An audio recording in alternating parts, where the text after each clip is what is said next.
కోల్కతాని target చేశారు, Britishers వచ్చారు, occupy చేస్తున్నారు, స్లేవ్స్ గా పెట్టుకున్నారు. ఈ టైంలో ఒక వ్యక్తి నాకు చాలా డిఫరెంట్ గా అనిపించాడు, రామ్మోహన్ రాయ్ గారు. ఆయన చెప్పడానికి బ్రాహ్మిన్, కానీ ఒక బ్రాహ్మిన్ గా ఉండి బాల్య వివాహాలు ఇట్లాంటివి జరగకూడదని అపోజ్ చేసి హిందూ ధర్మాన్ని కాపాడాలని చెప్పే వ్యక్తే బ్రిటిషర్ కి ట్రైటర్ ఎట్లా అయ్యాడు? మనకి చాలా మంది బ్రిటిషర్స్ కి ఇండియాలో ఉన్న ఏజెంట్ల గురించి మాట్లాడుకోవాలి.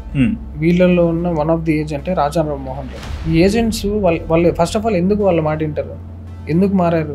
They felt so attracted about this white man's fantasy అంటాను నేను. Okay, white man's fantasy. వాడు తెల్లగా కొంచెం అధికారంగా ఉండేసరికి ఓకే వీడేదో గొప్పోడు, నిజమైన గొప్పోడు, సమాధి స్థితి పొందినవాడు, క్లారిటీ ఉన్నవాడు, చూడటానికి పిచ్ డార్క్ స్కిన్ టోన్ లో ఉన్నా కూడా జ్ఞానము ఉంటే జనాలు అసలు వాడికి రెస్పెక్ట్ ఇవ్వాలి, న్యాచురల్ గా రెస్పెక్ట్ ఇస్తారు.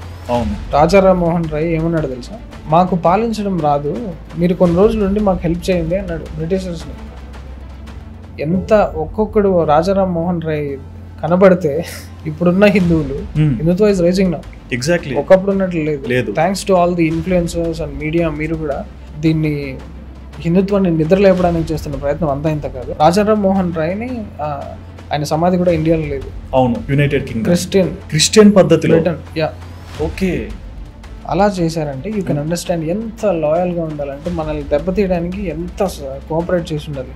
అంటే ఒక బ్రాహ్మణ్ ఇంట్లో పుట్టిన వ్యక్తి, మన సంస్కృతిలో పెరిగిన వ్యక్తి, లాస్ట్గా ఒక్క గాలి పీల్చుకొని క్రిస్టియానిటీకి మారి క్రిస్టియన్ విధానంలోనే ఆయన సమాధిని కూడా చేయించుకున్నారు. ఎస్, అంత ఇన్ఫ్లుయెన్స్ చేసే సత్తా వాళ్ళ దగ్గర ఉంది. వాళ్ళ దగ్గర కాదు, అగైన్ నేను మన దగ్గర ఉంది. మోసపోవడం ఇది సైరా నరసింహారెడ్డి అందరికీ జరిగిన అరాచకమే ఇది. మన వాళ్ళే మనకు వెన్నుపోటు పడవటం. అవును, ఆనవాయితీగా వస్తుంది అది ఎప్పటి నుంచో. మన వాళ్ళు మనకు వెన్నుపోటుగా పడవకుండా కాపాడుకునే దాంట్లోనే ఒక లీడర్ ఎనర్జీ అంతా అయిపోతుంది. అలా చేయాలంటే నువ్వు ఓన్లీ వన్ మ్యాన్ ఆర్మీ ఉండాలి, నీకు ఏది టీం ఉండకూడదు. డోంట్ ట్రస్ట్ ఎనీవన్, ఉండాలి. ఇట్లాంటి యా